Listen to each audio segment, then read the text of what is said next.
Fala galera Pythônica, tudo bem? Estou aqui hoje para dizer que nossa newsletter e nosso artigo lá no Medium hoje é a respeito de ciência de dados, data science, análise de dados, ou seja, o mundo de dados. É a nossa newsletter Data Insights Weekly.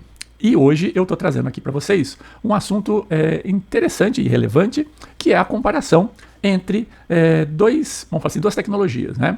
Por um lado, a biblioteca, conhecida como Pandas, e a linguagem SQL, né? Linguagem de manipulação de banco de dados. E aí eu trago uma comparação entre elas em algumas situações e eu mostro ali como utilizá-la, como melhor utilizá-las, né? Aonde melhor utilizá-las. Algumas dicas ali para vocês. E eu espero então que gostem, né, desse artigo, dessa newsletter. Comentem, né, o que vocês estão utilizando aí no dia a dia de vocês, se realmente faz sentido isso para vocês. E nos vemos lá no projeto, no site pyPRO. Tchau!